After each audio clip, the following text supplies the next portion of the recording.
주님의 그 높으신 성김을 기억하며 우리 함께 찬양 드리시겠습니다.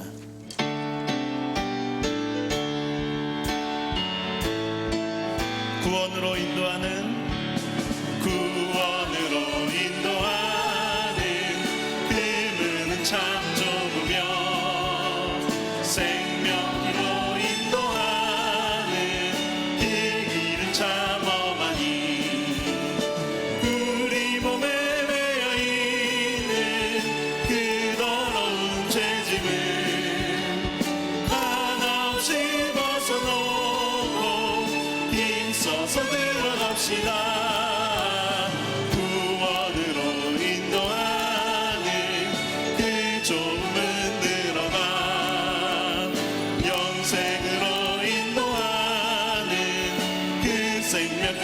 세상에 많은 사람, 이 세상에 많은 사람 그 문으로 들어가 넓은 길로 갈지라도 멸망길로 끝나니 세상은 땐무기여와 모두 내어버리고 주의 말씀 순종하여 그 생명길로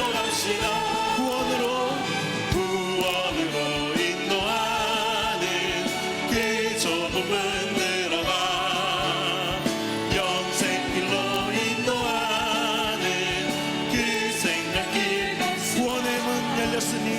구원의 문 열렸으니 주의 공로 힘입어 주저 말고 들어가서 생명길로 갑시다. 구원의 문 닫힌 후에 들어가고 싶구나.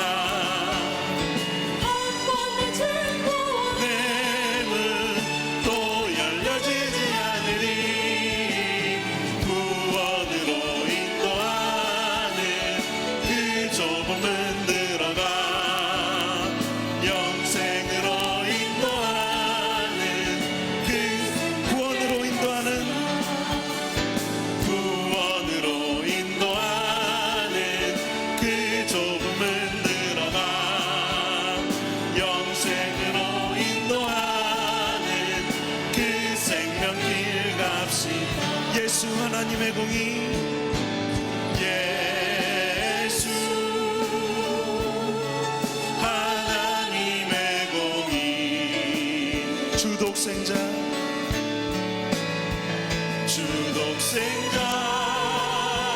그의 나라 임하시네. 예수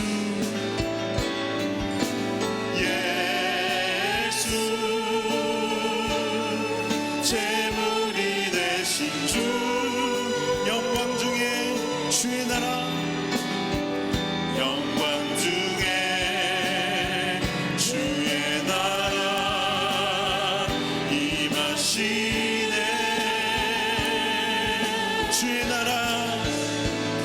주의 나라 영원하며 그의 영광 무궁하리.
함께 일어나셔서 기도의 찬송 하나님께 올립니다.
기도하겠습니다.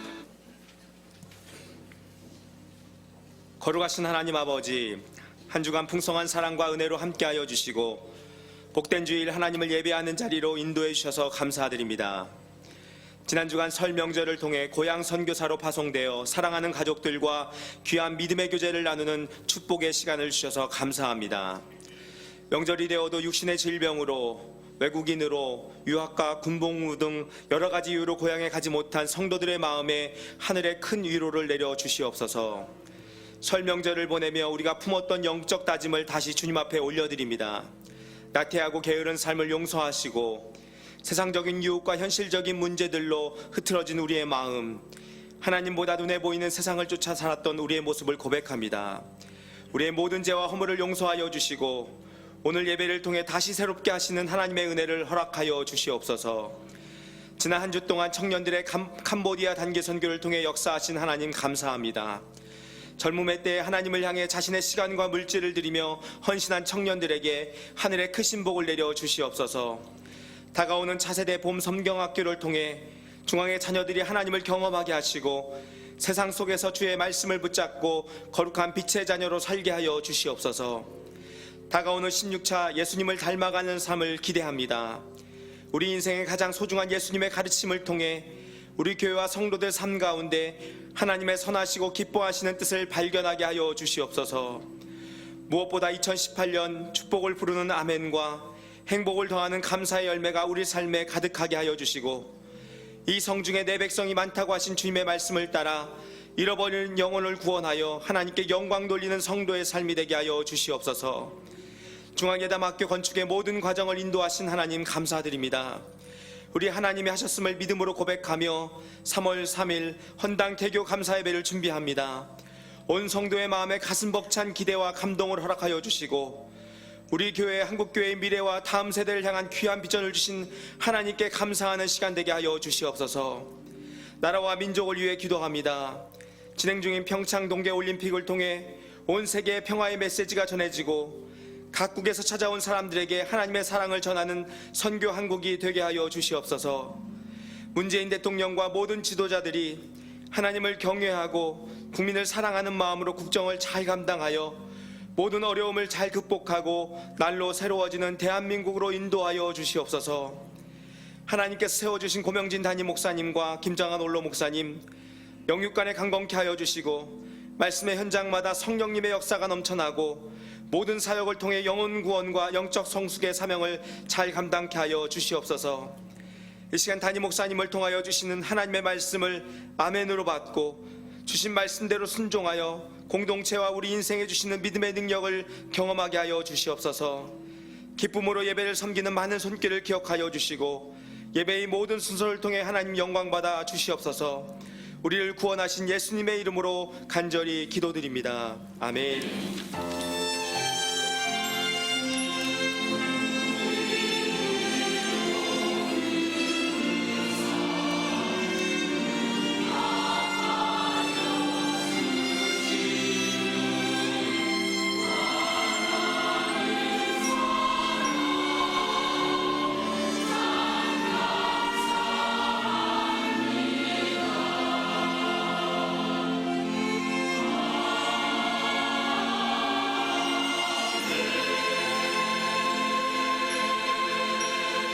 찬송 30장 1절과 4절 여호와 하나님을 찬양합니다.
첫 번째 재직 세미나가 23일 금요일 저녁 8시 30분에 진행됩니다.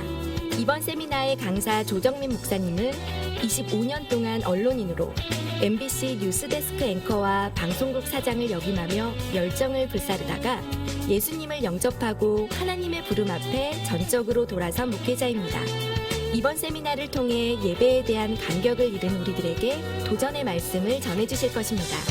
모든 중앙의 재직들이 참여해 성령 충만한 시간 되시길 바랍니다. 너는 말씀을 전파하라. 때를 얻든지 못 얻든지 항상 힘쓰라. 주님께서 가장 기뻐하시는 한 영혼을 살리는 사역에 여러분들을 초대합니다. 사랑하는 가족들과 이웃들에게 생명의 복음을 전하고 싶은데 자신이 없으신가요? 전도 폭발 훈련이 여러분들의 고민을 해결해 드립니다. 예배 후 로비에서 신청하세요. 양희준님의 아들 정창균 군과 중앙교회 김형두, 홍경숙 집사의 딸 김민아 양의 결혼식이 있습니다. 이달의 추천 도서는 조정민 목사의 왜 기도하는가입니다. 이달의 추천 도서를 읽으시고 감상문을 제출해 주시면 심사를 통해 다음 달 추천 도서를 한 권씩 드립니다.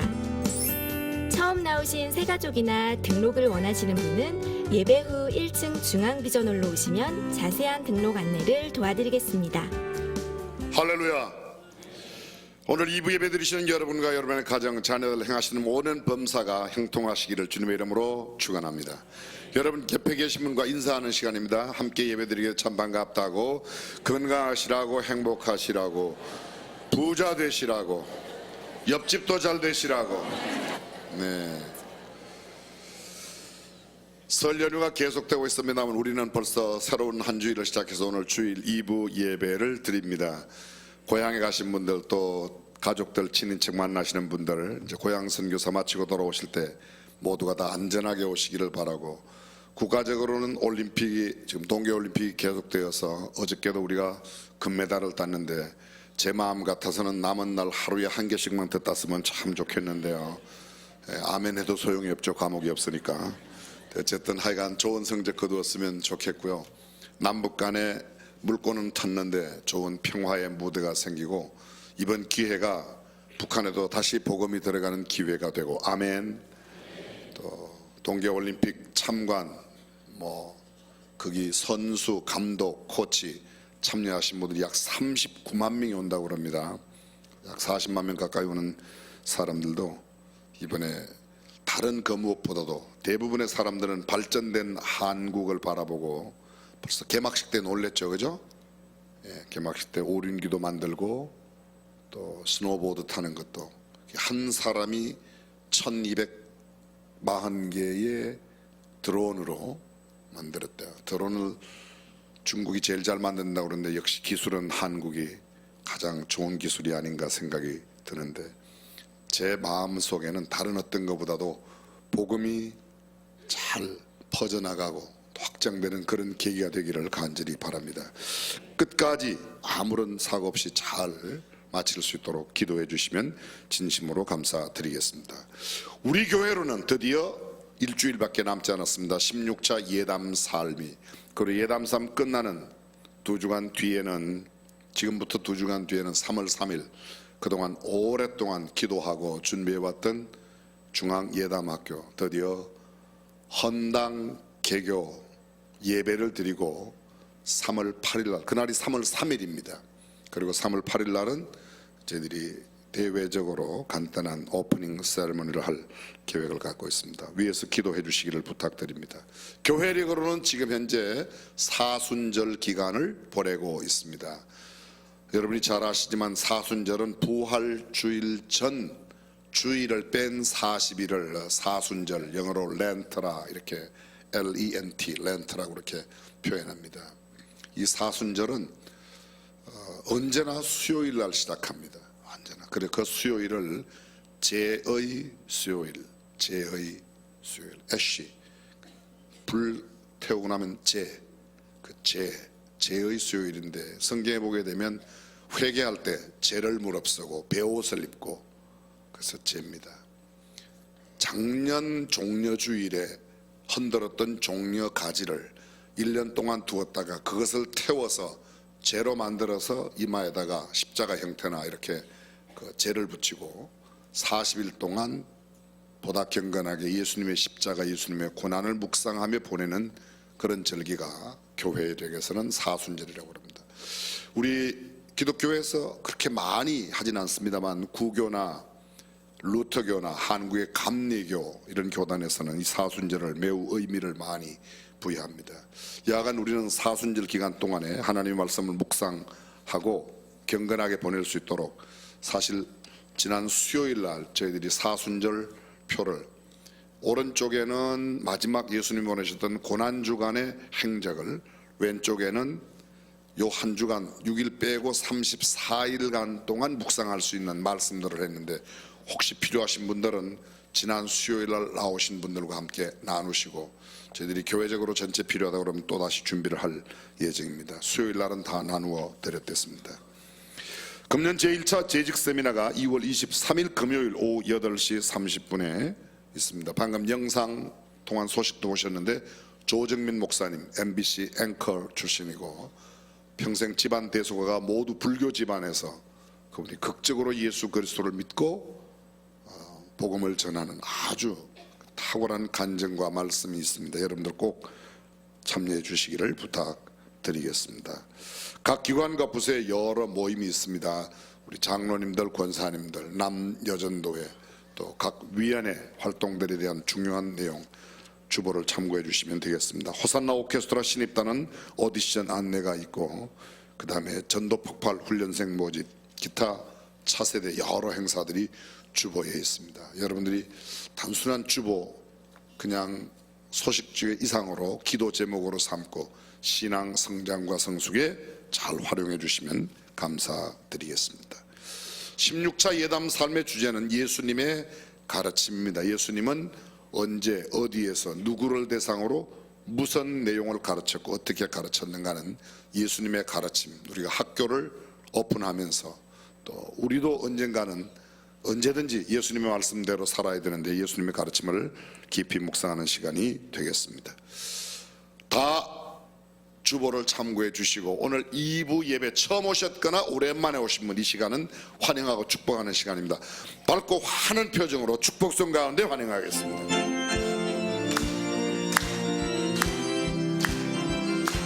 축복합니다. 축복합니다. 주님의 이름으로. 처음 오셨거나 오랜만에 오신 분 손을 잠깐만 들어서 표해주시면 2층에 영상 예배실, 식당 예배실, 전시관실에 계신 분들도 주님의 사랑이 충만하게 넘치기를 축복합니다. God bless you, God bless you. 축복합니다. 주님의 사랑으로 열심히 옆 사람 진심으로 축복하면서 bless you, God bless you. 축복합니다. 주님의 사랑으로. 뜨거운 박수로 옆 사람 축복해 주시면 감사하겠습니다. 준비하신 예물 하나님께 봉헌합니다.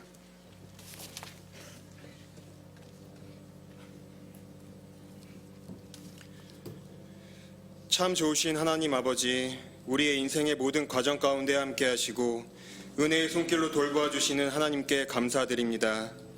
우리에게 하나님을 경외하는 마음을 주시고 날이 갈수록 주님을 더욱 사랑하게 하시옵소서.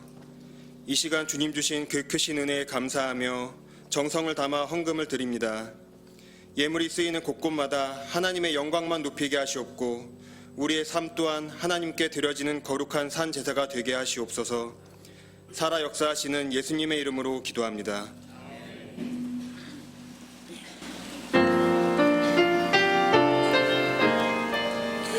예수는 나의 힘이요 내 생명 되시니 구주 예수 떠나 살면 죄 중에 빠지리 죄 중에 빠지리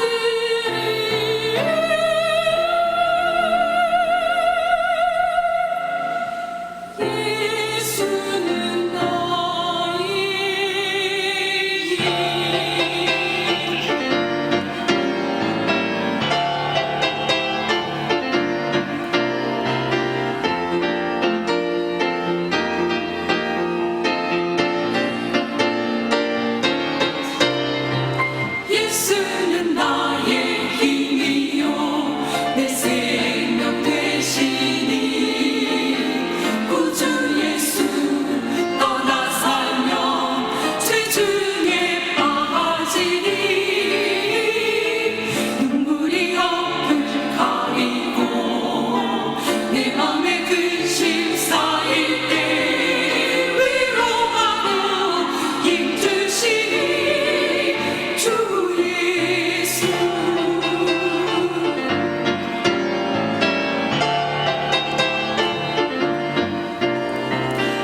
힘이여 내 소망 되시니 이 세상 떠나갈 때 곧 영생 얻으리 한없는 복을 주시고 영원한 생명 주시니 나의 생명 나의 기쁨 주 예수 주 예수 주 예수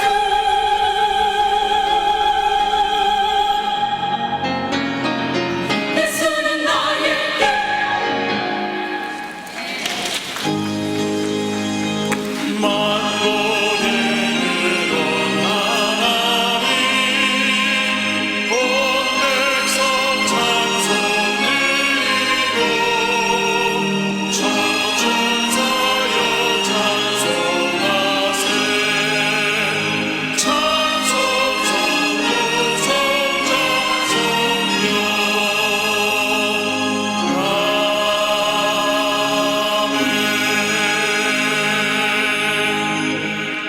오늘 우리에게 주신 하나님의 말씀 마태복음 20장 28절 말씀을 함께 봉독하겠습니다. 인자가 온 것은 섬김을 받으려 함이 아니라 도리어 섬기려 하고 자기 목숨을 많은 사람의 대속물로 주려 함이니라. 아멘.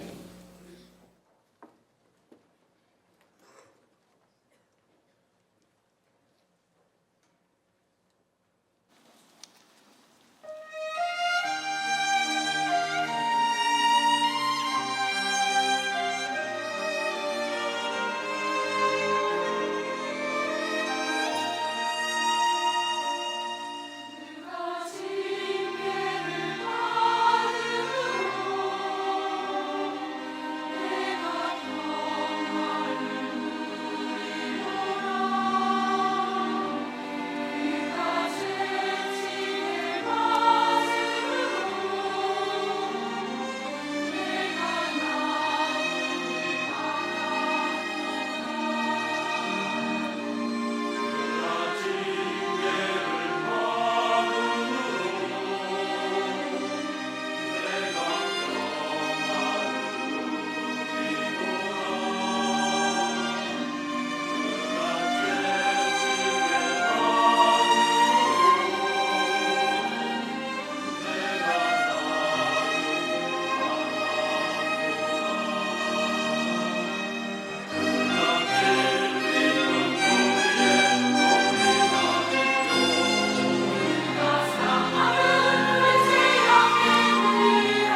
축복을 부르는 아멘.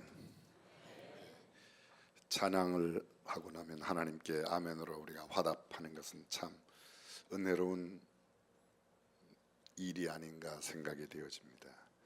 우리의 삶 속에 늘 감사가 넘치고 또 아멘이 넘쳐서 행복하고 즐겁고 유쾌한 신앙생활이 되었으면 참 좋겠습니다. 오늘 마태복음 20장의 말씀을 중심으로 사랑으로 섬기면, 이런 제목으로 말씀을 나누고자 합니다.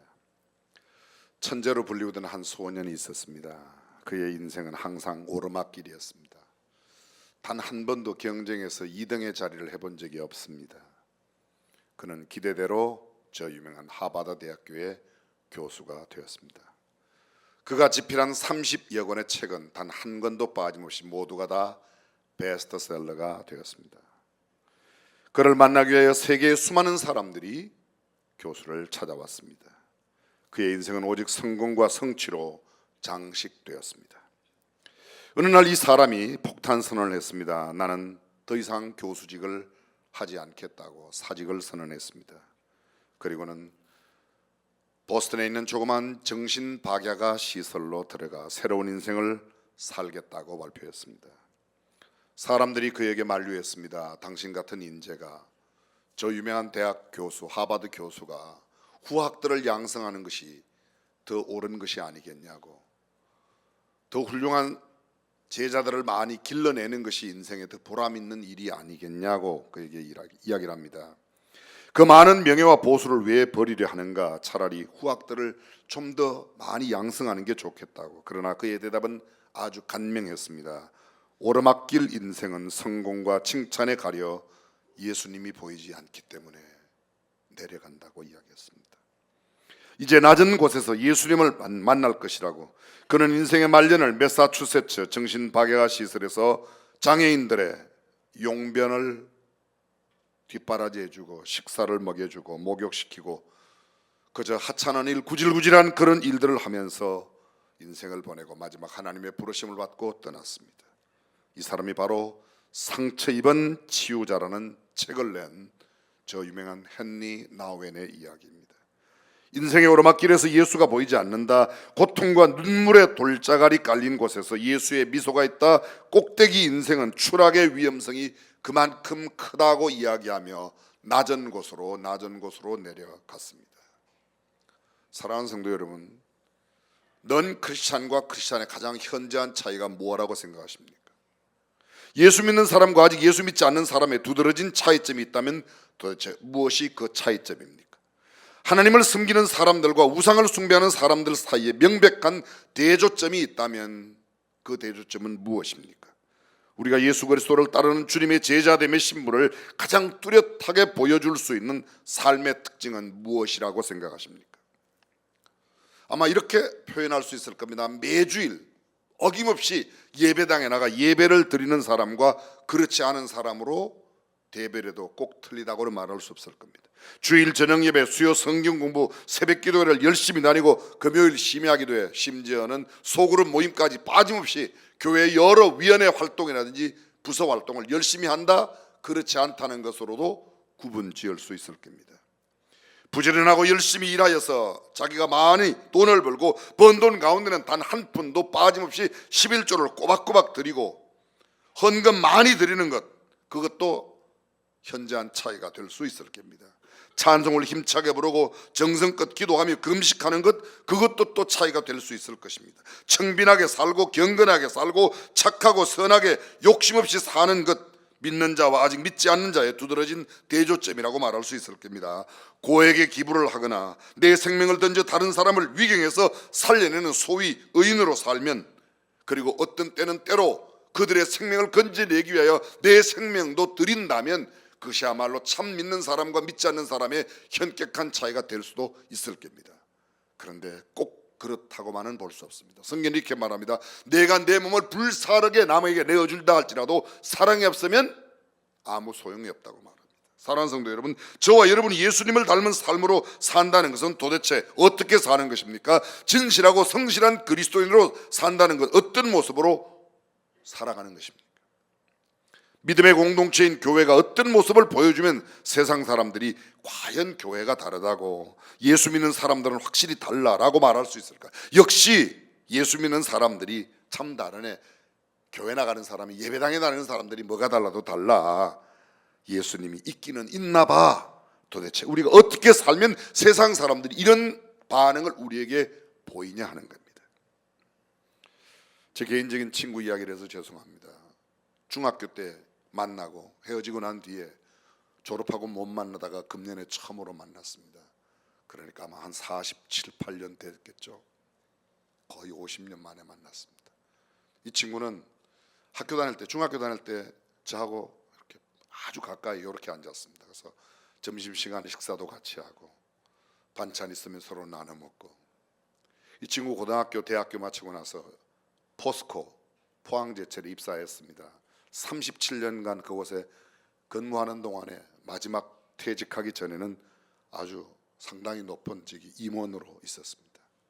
재작년 말에 퇴직을 하고, 퇴직을 함과 동시에 시골에 조그마한 집을 짓고 가족들이 함께 내려왔습니다. 집을 다 짓고 입주하면서 작년 2월 5일 날 그 집에 입주하는 때였는데, 그날부터 예배당에 나가기 시작했습니다. 그리고 제가 1월 마지막 주에 만났는데요, 만 1년이 됐죠. 작년 2월 5일 날 그랬으니까 1년 동안 예배당에 한 번도 안 빠졌대요. 이런 이야기 듣고 안 놀라는 사람만 여러분만 안 놀래요. 웬만한 사람은, 처음 교회 나오는 사람이 어떻게 1년 동안 안 빠지고 계속 그렇게 나올 수가 있습니까? 그죠? 그 교회 담임 목사님과 함께 성경 공부도 매주일 꼬박꼬박하고. 제가 오랜만에 만났어요. 제가 목사 아닙니까? 근데 이 친구가 예배당에 나니까 목사 만났다고 그렇게 좋아할 수가 없어요. 그 친구가 저 만난 걸 좋아하는 게 여러분이 그렇게 못마땅하십니까? 그리고 꼭 저한테 밥을 사준대요. 그래서 점심을 같이 먹었어요. 이런 이야기 저런 이야기 제가 물어봤어요. 궁금해서. 너 어떻게 평생 동안 교회 안 나가다가 어떻게 지금 이렇게 교회 나가냐고, 예수 믿냐고 물었더니 하는 말이, 자기가 중학교 때부터 지금까지 봤더니 중학교, 고등학교, 대학교, 그 이후에 직장에 다니면서도 계속 보았는데 그래도 예수 믿는 사람들이 낫더라는 거예요. 여러분 그 친구 안 만났는데 왜 아멘네? 예수 믿는 사람들이 낫대. 자기도 생각할 때, 그래, 내가 돈 많이 벌고 그 높은 직위에 있고 알아주는 직장에 다녀도 그거 별거 아니더라. 결국은 인생 이제 곧 떠날 터인데 예수 믿는 거라고 그렇게 했대요. 얼마나 마음이 기쁜지 몰라요. 이 친구가, 그 친구는 제 친구인데 그 사람의, 그 친구의 친구도 제 친구가 많잖아요. 열심히 전도를 하는 거예요. 야, 예수 믿는 거에 남는 거 없어. 우리가 나온 중학교의 교장 선생님이 우리 동기예요. 그 친구도 아직 예수 안 믿어요. 근데 그 친구가, 야, 명진이 만나러 가는데 한번 같이 만나러 가자. 너도 예수 믿어야 된다. 예수 믿는 거, 예수 믿는 것들이 더해 많이 들어봤죠. 역시 믿는 사람들이 뭐가 달라도 다르다. 교회 다니는 것들이 더해 과연 교회 다니는 사람들은 그래도 달라. 여러분들은 지금 어떤 이야기를 듣고 살고 계십니까?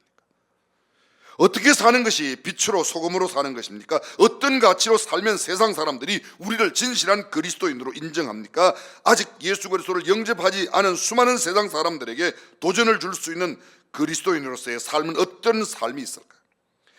믿는 우리들이 어떤 모습을 보여주면 저와 여러분의 언어와 행동이 어떻게 언어를 말하고 어떻게 행동하면 아직 우리 주변에 예수 믿지 않는 사람들이 당신 보고 우리 보고 나도 교회 나가고 싶다, 나도 예수 믿고 싶다, 나도 네가 믿는 예수 믿으면 안 되겠냐고.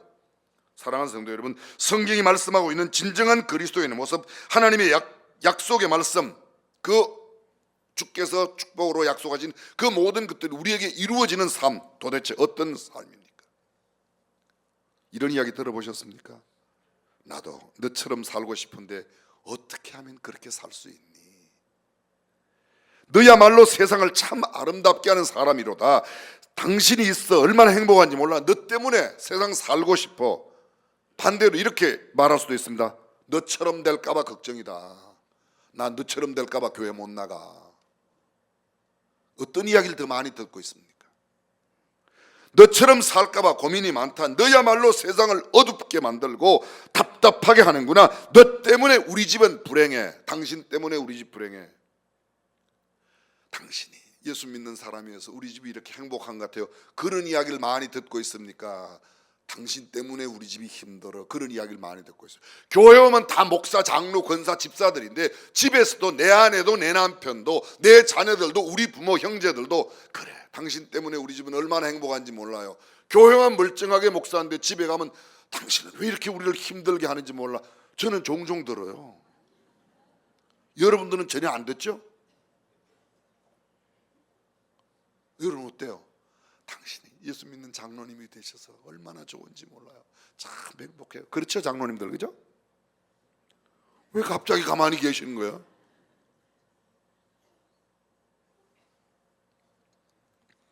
하나님의 말씀대로 산다는 게 무엇입니까? 어떻게 사는 것이 성경적인 삶을 사는 것입니까? 도전하는 그리스도의 삶이 도대체 어떤 삶입니까? 예수 그리스도의 제자됨을 가장 선명하고 확실하게 보여주는 삶의 특징은 무엇입니까? 등경 위의 등불처럼 빛을 사람들 앞에 비추어 저들로 하여금 하늘에 계신 우리 하나님 아버지께 영광을 돌리게 만드는 착한 행실의 삶이란 어떤 삶입니까? 세상에 감동과 감격을 주는 삶, 하나님께서 인정하시는 거룩한 삶, 후대의 사람들도 길이길이 기억할 만한 구별된 삶, 수많은 세상 사람들까지도 존경하며 본받고 싶은 모범적인 삶, 삶의 모델, 삶의 모본이 되는 삶은 도대체 어떤 삶입니까? 저와 여러분의 삶이 이러한 삶이 되어 우리 주변에 거룩한 도전을 주고 내 주변에 아직 예수 믿지 않는 사람들이 나도 너처럼 예수 믿고 싶다고, 나도 내가 나가는 교회 나가고 싶다고, 나 좀 데리고 나가, 이런 이야기 듣는 저와 여러분이 될 수 있기를 주님의 이름으로 축원합니다. 거룩한 삶, 세상으로부터 구별된 삶을 살도록 부름받은 성도 여러분, 오늘 성경은 우리에게 이렇게 말씀합니다. 인자가 온 것은 섬김을 받으려 함이 아니라 섬기려 하고, 도리어 섬기려 하고 자기 목숨을 많은 사람의 대속물로 주려 함이라고.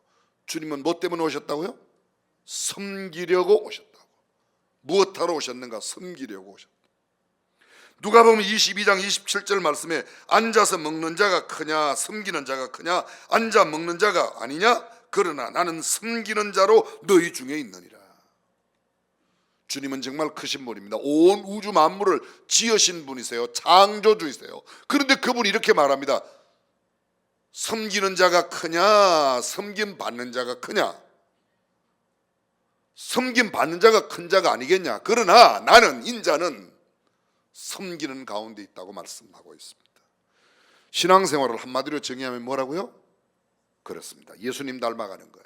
그럼 예수님 닮아가는 삶이 무엇입니까? 예담삼 수십 번, 벌써 수백 번 했습니다. 16차면, 다음에 16차면 15차 동안에 한 것만 따져도 아침 저녁으로 주님 닮기 원하네, 우리의 소원 열심히 많이 불렀습니다. 예수님 닮기. 근데 우리의 삶은 예수님을 점점 닮아가는 게 아니라 점점 세속화되고 있는지도 모르겠습니다. 예수께서 이 땅에 낮게 오신 것은 섬김을 받으려 함이 아니라 도리어 섬기려 오셨다고 하셨습니다. 실제로 예수 그리스도의 일생은 섬김의 삶을 사셨습니다. 가난한 자들의 친구가 되어주셨습니다. 수많은 병자들의 병을 고쳐주셨습니다. 부지기수의 장애인과 태생적인 병인들을 치유해 주셨습니다. 무너진 가정을 세워주었습니다. 깨어진 인간관계를 새롭게 회복시켜 주었습니다. 심지어 죽은 사람도 살려주셨고, 선생이셨던 주님께서 제자들의 더러워진 발을 씻기기 위하여 대야에 물을 떠오고 허리에 수건을 둘러 그들의 발을 닦아주고 씻어주고 깨끗하게 해주었습니다. 주님의 일생은 섬김의 삶이셨습니다. 예수 그리스도의 최후의 삶은 죄악의 인류를 구원하시기 위하여 자신의 생명을 십자가에 들이셨습니다. 자신의 목숨까지도 스스로 내어주심으로 영원한 지옥의 행벌을 면할 수 없는 우리를 영광스러운 천국의 백성으로 하나님의 자녀로 삼아 주신 줄로 믿습니다. 예담 삶을 소원하는 우리들, 이제부터 작은 것 하나라도 실천하여 내 작은 것, 낮은 자리에서 섬기는 삶을 살아갈 때 우리 주변에 있는 사람들에게 거룩한 도전을 주는 삶이 될 줄로 믿습니다. 세상의 가치는 섬김받는 자리를 좋아하지, 섬기는 자리를 좋아하지 않습니다. 섬김받는 자리를 다 좋아합니다. 왜 그렇게 열심히 공부하라고 그럽니까? 높은 자리 가라고. 왜 높은 자리 가야 됩니까? 섬김 받아야 되니까. 섬기기 위하여 배우는 게 아닙니다. 섬김을 받기 위해서, 높이 가기 위해서, 대접받기 위해서, 많이 벌기 위해서, 많이 가지기 위해서, 내가 잘 되기 위해서 열심히 하는 겁니다. 근데 성경은 이렇게 말합니다.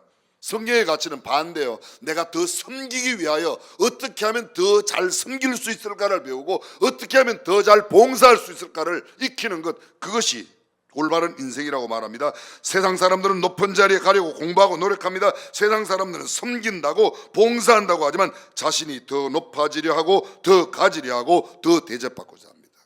선거 때는 나와서 여러분 섬길 수 있는 기회를 주세요. 그리고 막 90도로 코가 땅에 닿을까 봐 겁나요.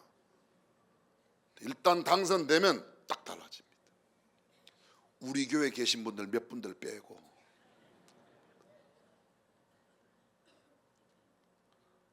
제가 섬기겠다고. 근데 아닙니다. 딱 되면 내 자리 어디냐부터 먼저 찾아요.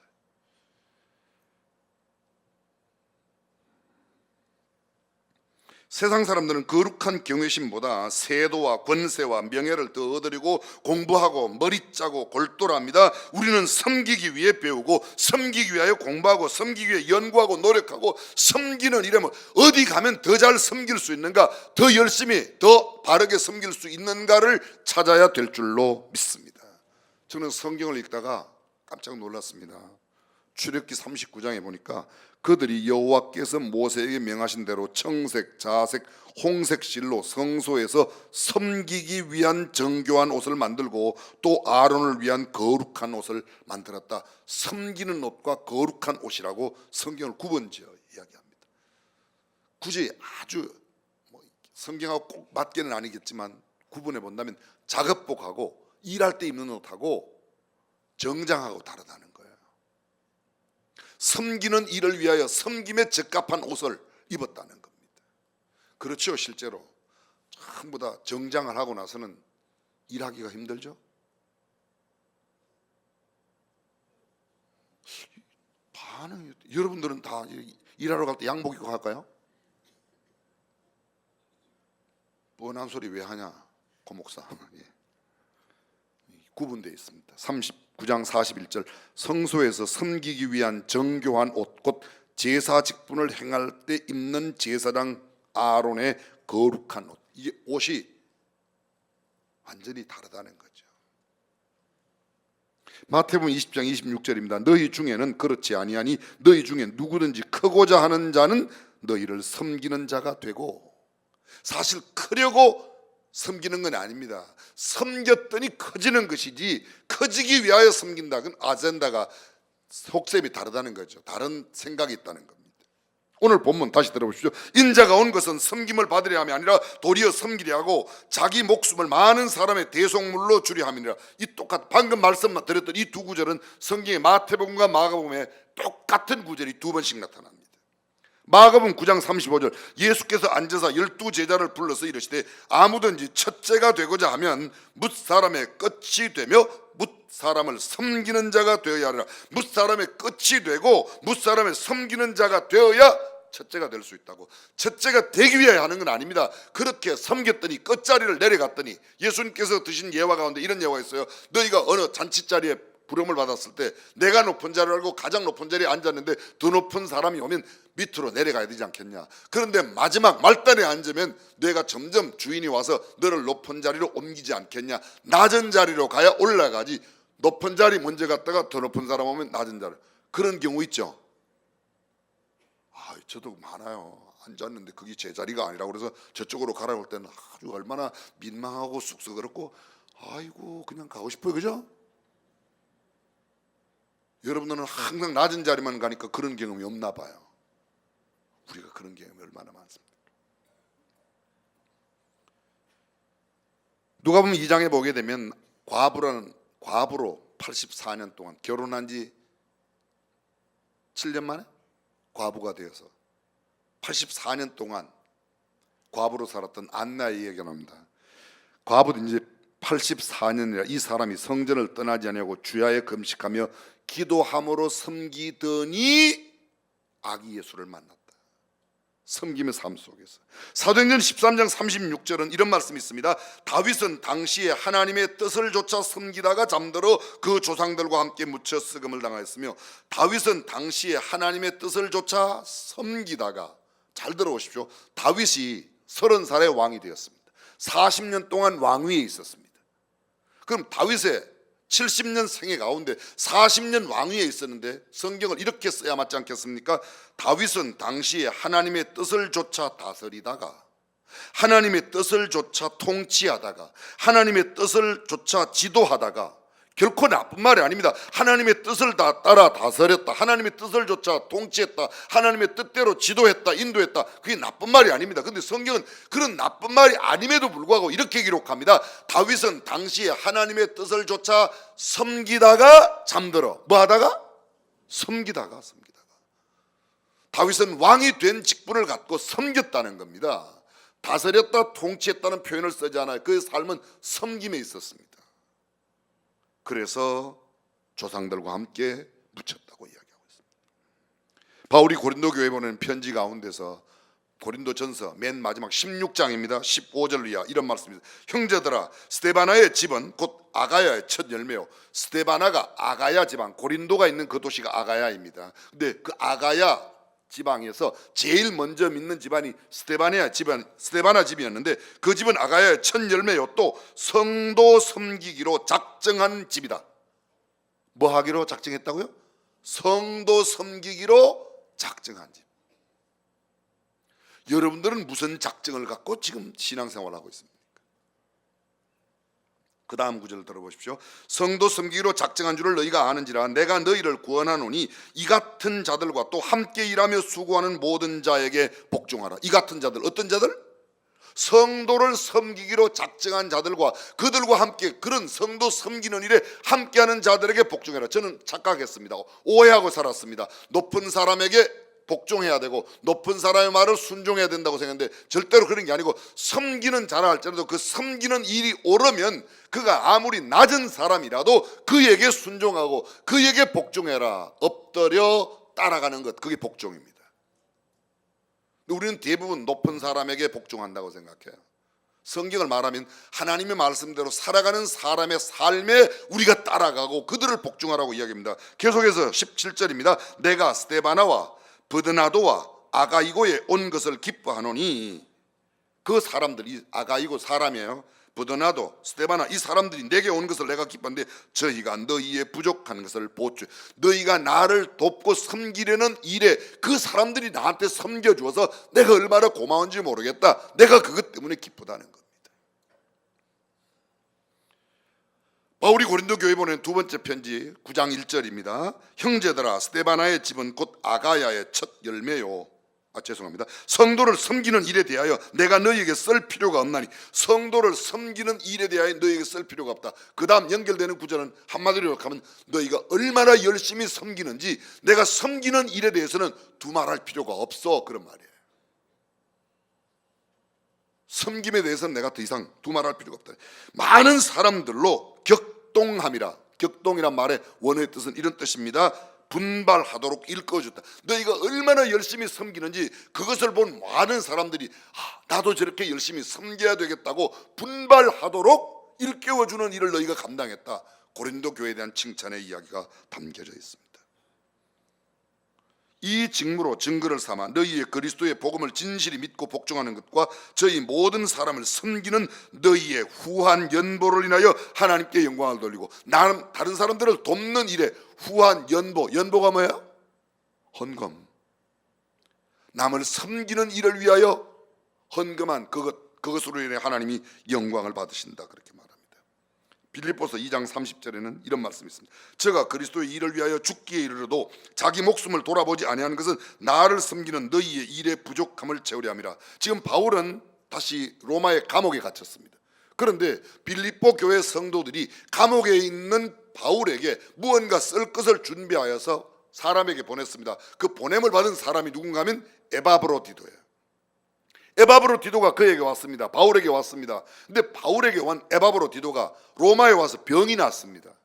병들었는데 이 병드는 것도 문제이지만 문제는 에바브로드가 이게 내가 병든 것을 나를 파송한 나를 보낸 빌립보 교회 성도들이 듣고 내 병든 것 때문에 걱정한다는 것 때문에 그 교회 성도들 내 병을 알았으니 저 사람들이 얼마나 고민을 하고 기도를 하겠는가 그것 때문에 염려한다는 겁니다. 참 대단한 일이죠. 사랑하는 성도 여러분, 저와 여러분들의 삶 속에 섬기는 삶을 바르게 사는 것 그것이 그리스도인의 정상적인 삶이라는 겁니다. 여기 보십시오. 언젠가 여러분에게 배드렸어요. 이 접시를 잘 보십시오. 여기를 보세요. 하나 둘 셋. 접시는요 이게 서 있는 거예요. 접시가 지금 반듯하게 서 있습니다. 접시는 이게 넘어지는 거예요. 보세요. 이게 서 있는 거잖아요. 그죠? 접시는 넘어지지 않습니다. 왜요? 낮기 때문에. 병은 쓰러져요. 높게 서 있기 때문에.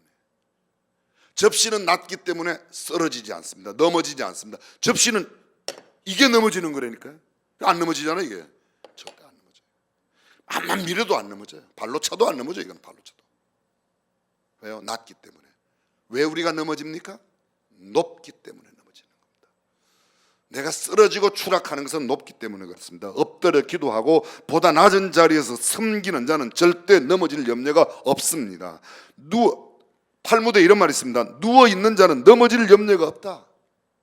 낮게 섬기는 자는 더 이상 내려갈 만한 이유가 없습니다. 오직 올라가는 일 이외에는 없습니다. 스위스의 종교학자 쯔빙글리가 신자의 낮아짐이 신앙의 상승을 이룬다는 진리를 염소를 통해서 깨달은 점을 그의 책에 기록해 놓았습니다. 어떤 날 쯔빙글리가 스위스의 산 위를 걷다가 좁은 길에서 염소 두 마리가 마주치는 모습을 봤어요. 한 마리는 산 꼭대기에서 내려오고 한 마리는 산 밑에서 위로 올라가는 겁니다.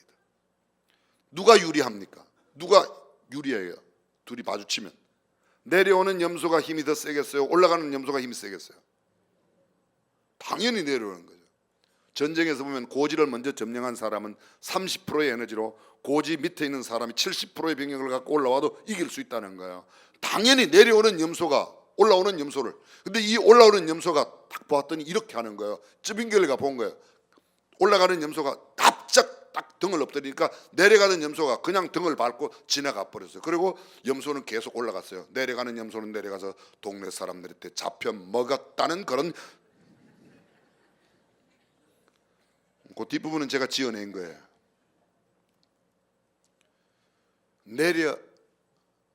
진짜 올라갈 수 있는 사람은 엎드린 사람만, 나 자신을 숙인 사람만 올라갈 수 있다는 겁니다. 오늘 성경 우리에게 이렇게 말합니다. 너희가 크고자 하면 맨 끝자리 낮은 자리로 가라는 거예요.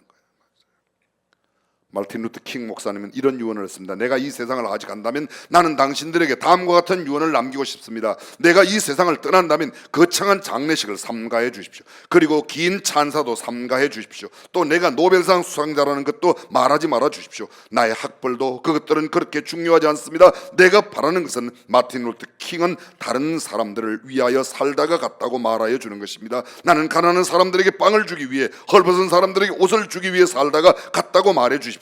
내 생에서 감옥에 갇힌 사람들을 찾다가 갔다고, 뭇 사람들을 섬기고 사랑하다가 갔다고 말해주기를 난 바랄 뿐입니다.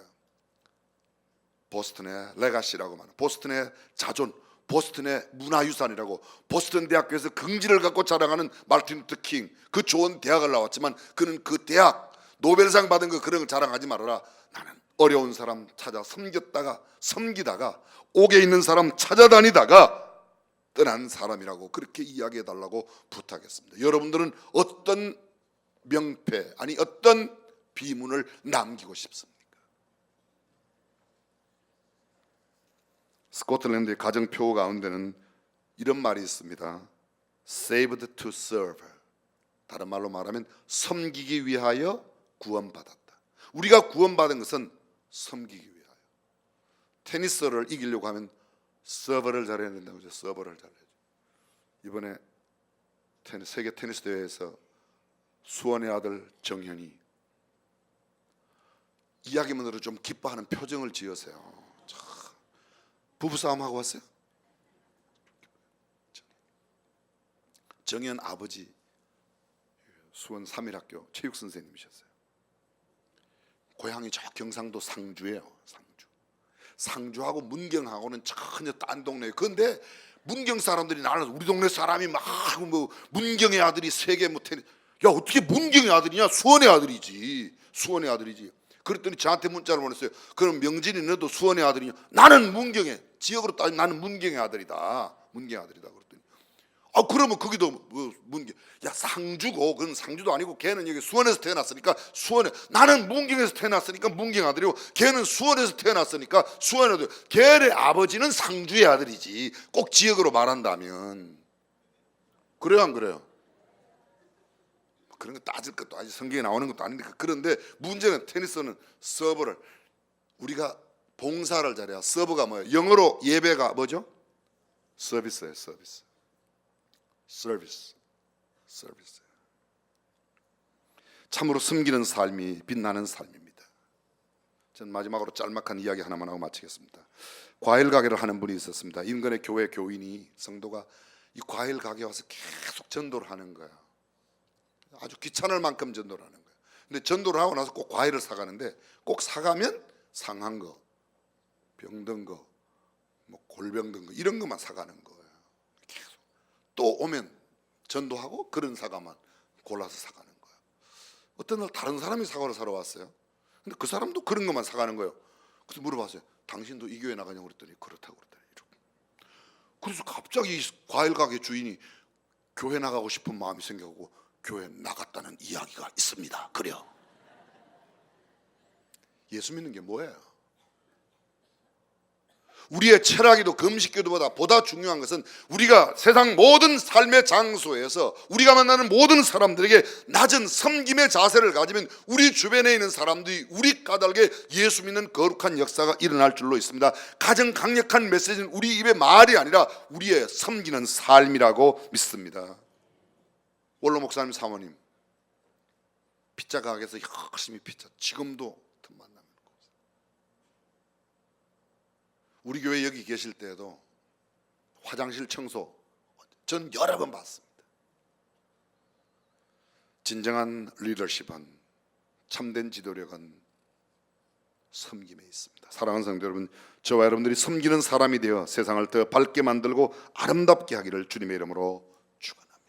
기도하겠습니다.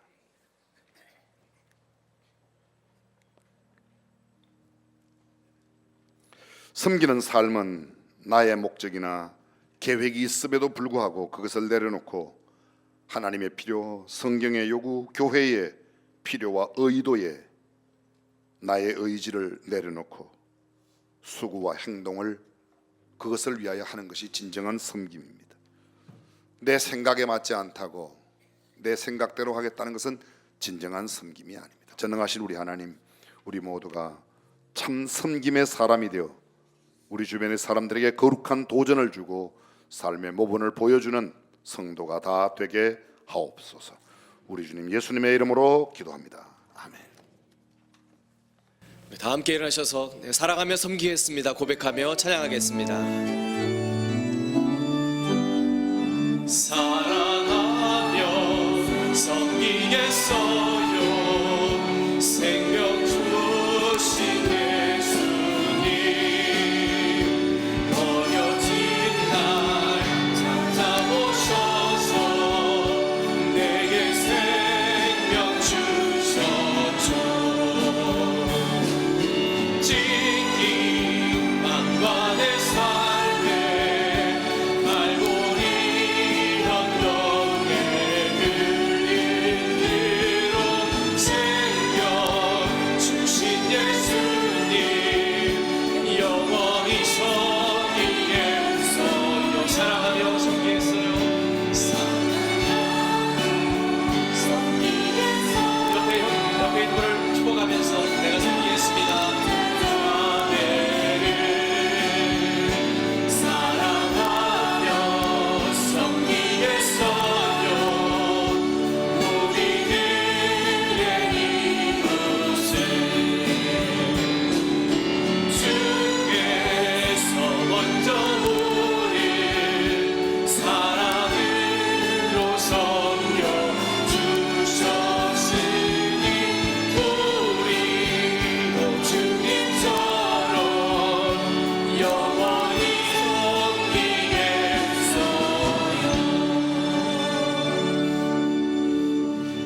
마지막 기도하기 전에 옆 사람 이렇게 쳐다보십시오. 부부간에도 괜찮습니다. 제가 먼저 섬기겠습니다.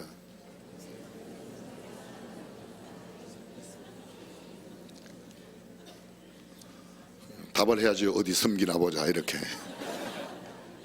제가 먼저 섬긴다고 기도하겠습니다. 주 예수 그리스도의 은혜와 하나님의 무한하신 사랑과 성령님의 감동 감화 교통 충만하심이 먼저 섬기겠다고, 내가 먼저 낮아지겠다고 다짐하는 모든 성도들과 자녀들, 가정의 생업과 미래의 계획 속에, 그리고 대한민국 모든 국민 위에 영원토록 함께 하시기를 간절히 축원하옵나이다. 아멘.